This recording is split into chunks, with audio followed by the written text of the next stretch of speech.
All right, everybody, welcome back to the Fun Corporation series, this one being episode 3. All right, on this one, what we're going to focus on, we're going to redo some of the pathing here in Funland just because we noticed some issues that we were experiencing relating to the handymen and their ability to clean up the paths.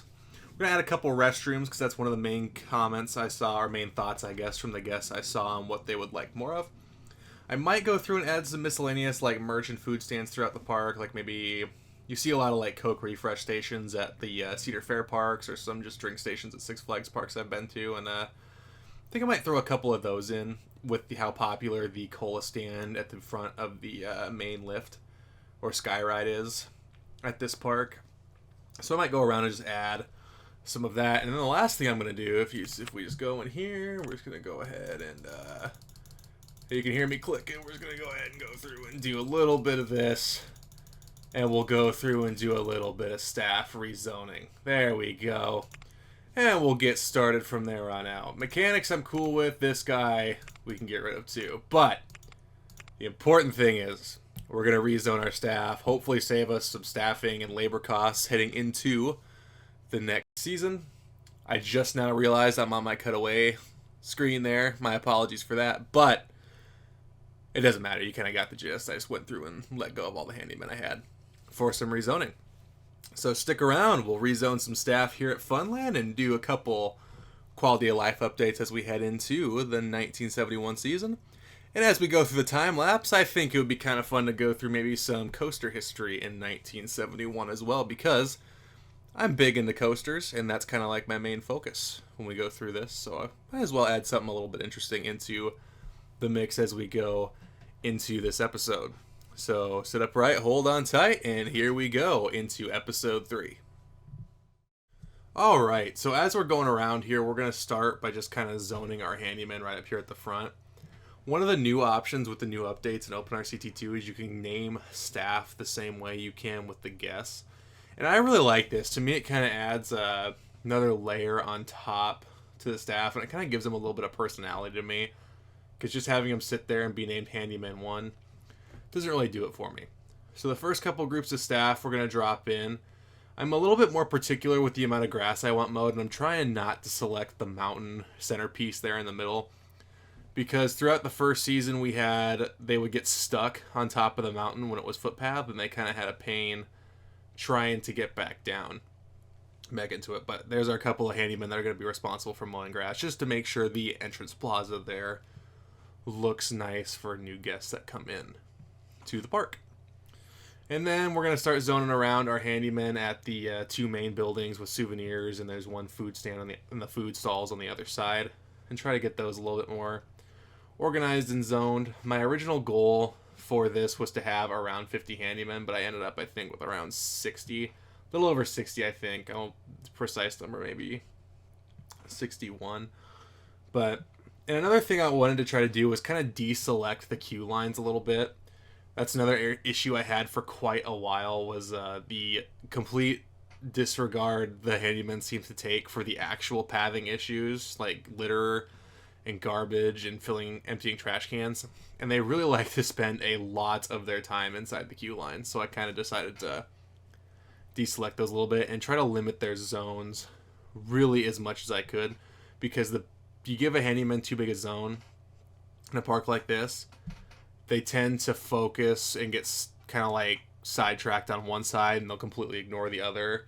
And eventually they tend to work their way over, but I had to do a lot of micromanaging throughout the first season in 1970 with the handymen in that shortened year. So hopefully with the amount of land I'm giving them in this one, it kind of gives them a little bit more room to roam. And I'm going to end up spending more money on staffing zones in this season, and I hope it's just not too much as we get further in. But then you can see there, I put two small bridges over the center to give guests a way to cross the bridge over and give handymen a better opportunity to cross over and kind of cover the other side as well. Another way to kind of maybe limit their zone. And as we get further into the season, it might be one of those things where I kind of even go back and just maybe cut some handymen and kind of limit the amount, and maybe give some a bigger area if there's not too much stuff there, and maybe spend some time saving on costs. All right, now we're kind of moving on into the kids area with Mini Mania and the merry-go-round, and we have a car ride. And we're just, again, trying to kind of limit the amount of staff zones we have for this area. I'm trying to make the zones a little bit tighter for the handyman we are going to have. I did mention we're going to have more this season than we had last year. And we're going to zone the arcade as well. I'm torn on what to do with the arcade, because the stuff in it doesn't make anything really at all. I don't even think the burger stand might have made it into the top 10 food stalls last season. I don't remember if it did. All the arcade games definitely did not. Those were all very useless, essentially, because there weren't enough guests in there to really make them valuable, and they weren't much of a moneymaker for us as we fell into the season. So that'll be an interesting thing. I know in episode 2 I kind of thought about maybe putting a ride in there eventually, kind of stealing the Adventureland in Iowa idea of putting, because they have at Adventureland they have a Huss breakdance inside their arcade.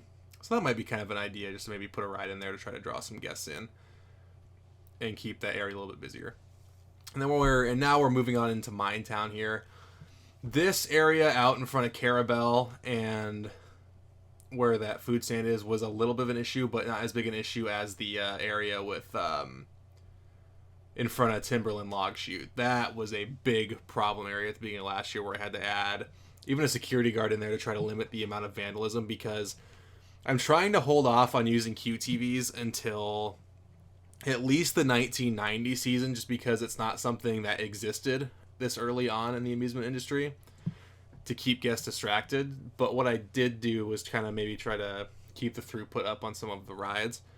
And I never really talked about this, but as I'm going through and zoning, what I'll mention, what I tend to do in my parks is I'll set the minimum wait time for some of the rides a little bit higher to kind of mimic the idea that you have attendants coming through and checking trains. Because in real life, as opposed to this game, I mean, in this game, once guests all get in, they sit down, immediately the bars all pull themselves down and the train leaves. You can see that if you ever watch the game.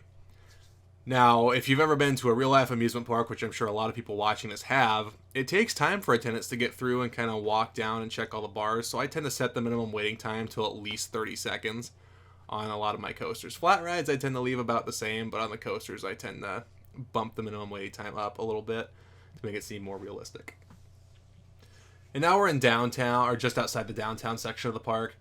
This another big area, that path up near the front gate that goes towards downtown, huge area where I had a lot of issues. And then this bridge area had a lot of issues here as well, so I'm trying to kind of limit the staff zone and even have a little bit of overlap around the cliffhanger exit there, because that's where I had a lot of issues with vandalism and trash being thrown. And now we're scrolling down to the downtown section. Had some issues with downtown. It was probably one of the bigger issue areas, but I think that was less because of not having enough staff and more just because it was a hugely popular area, because as of right now, the only big coaster we have is there.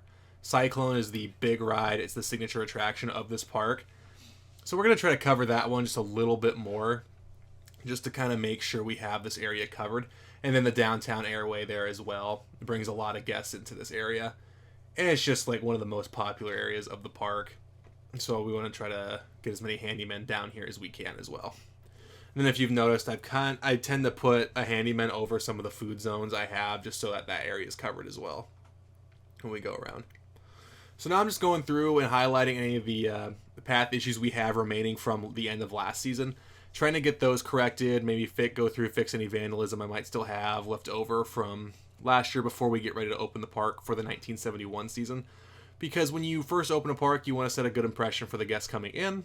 So we're going to try to do that by fixing any problem areas we may have and getting and micromanaging some of the handyman a little bit, just to get all the trash and stuff picked up prior to opening the park for the next season.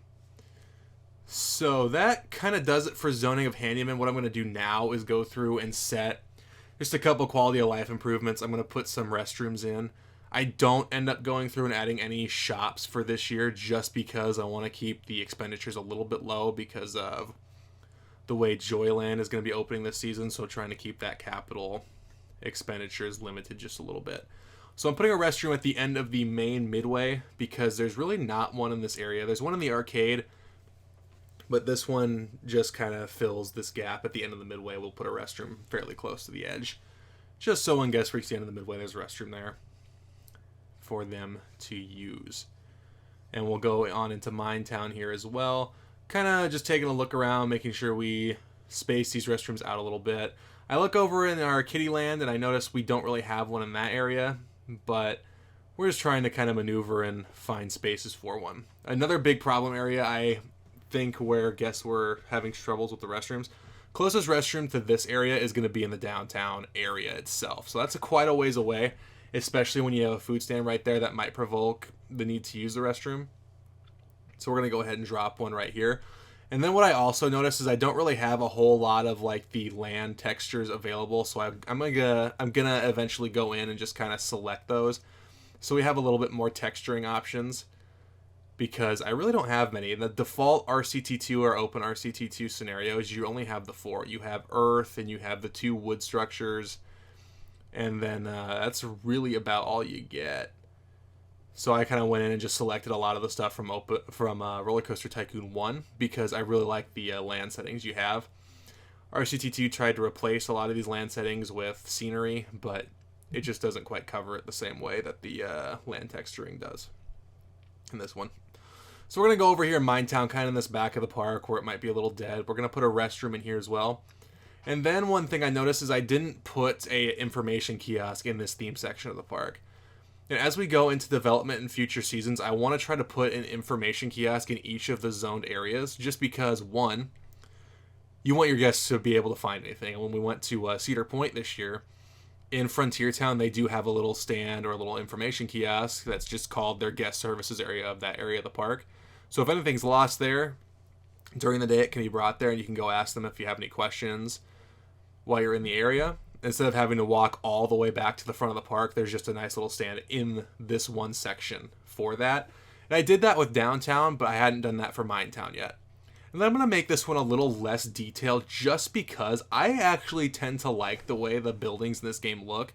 I mean, sure, you have like the cartoonish ones, like the seafood stall, that's kind of corny, and you have a lot of the food stands look kind of really corny as you go through. However, I really like the look of the info kiosk with the 4 windows. So I'm just going to keep that one the way it is, leave it kind of open, and then I'm going to build a couple of extra paths right up next to it so that there's a little bit more access and guests don't end up getting stuck in that area because the pathing system for guests isn't the greatest. So I just want to make sure that if anyone tries to go to the train back there, they don't get caught in this area and maybe they kind of wander off to the side and find their way out. So now I'm going through and just adding a couple small details just to make sure everything looks good. But other than that, that's kind of the final touches I wanted to make for the park here before we open it for the 1971 season. Now to end this one, I kind of wanted to do maybe something like this at the end of every season. I want to set up, this is what happened around the world of the amusement industry in 1971. So I don't have as much flat ride history knowledge as I do coasters, so I'm just going to go ahead and go through kind of the coaster history of 1971. So around this time, there were a lot of Galaxy-style coasters going up. I think Pinfari made Galaxies. There's a couple other companies. SDC was another one who made those portable Galaxy coasters. And back at this time, those were hugely popular just to kind of have a filler ride. Like you have another thing to draw people to your park. So a lot of fairs have them nowadays. And even now they're starting to kind of go extinct. But a lot of big parks did have these rides. Like the Schwarzkopf Wildcat's another one that kind of went up in this time frame and kind of fits the same style that the Galaxies did as well. And I think eventually what I'll do is put a Wildcat in just to have another addition, another thing for guests to do as they go around. I'm a big coaster guy, so these parks are going to eventually get swamped with coasters, but the thing that's tough is in the 70s and 80s, a lot of parks were limited in the amount of coasters they had. I mean, in 1978, Cedar Point, I had, I believe like 5 coasters, and maybe even 4. I think it was 5 though. But even the big coaster parks didn't have a whole lot at this point in time. Six Flags Over Texas had just opened Big Ben, which was the first extended Schwarzkopf Jumbo Jet. And if you look at, I mean, a lot of people give Schwarzkopf a lot of credit, and they deserve a lot of credit for the heart lining and kind of keeping their rides as smooth as they could and comfortable for riders. But this was kind of like their first one, and they just hadn't quite had it yet. So if you go back and watch POVs, it looks like people are like slamming around, watching this thing go around its train and around its course. And then another big thing at this era was the Aero Mine Train. And in 1971, you had two of them open. You had River King Mine Train at Six Flags Mid-America, which is now Six Flags St. Louis. And then a young up-and-coming park, which would be around the same area as Funland here. Magic Mountain in Valencia, California opened this season, and they opened with an Aero Mine Train as well in Gold Rusher. And that one you can actually you can see in-game. It's one of the real parks you can go look at that shipped with Roller Coaster Tycoon 2 when it came out with their partnership with Six Flags as well. And then, so yeah, the Mine Train was a big one around there. We talked about the SDC and Pinfari Galaxy-style coasters, the Schwarzkopf Wildcats. But the big coasters are really on their way. They start kind of mid-decade, and we're going to see Funland kind of expand a little bit in that right as well. But we'll get more into that the further into this series we go. I want to try to make these episodes kind of like the rundown of the seasons, and then once we start adding more and more attractions, I'll throw in the building for these rides. But as we get ready to head into the next episode will be the opening of Funland for the 1971 season, and then after that we'll go into zoning staff for Joyland, and then eventually get into Joyland's grand opening for the 1971 season. So thank you everybody for tuning in here to episode 3 of the Fun Corporation series. I know here at the end we kind of just have some bland footage of handymen walking around, but it serves a dual purpose. It kind of gives them a chance to go around and clean up any of the extra trash we have around the park, and got to see some of our speed building.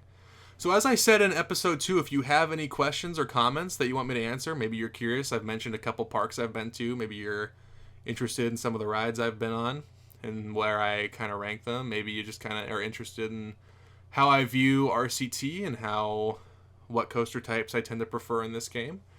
But if you have any questions like that, feel free to leave them down in the comments below. I'll try to do my best to throw them up here on screen and answer them as they come in. But thanks for tuning in here to episode 3 of the Fun Corporation series. I look forward to seeing you again in episode 4, where we open Funland for the 71 season. Thanks for tuning in. I'll talk to you later.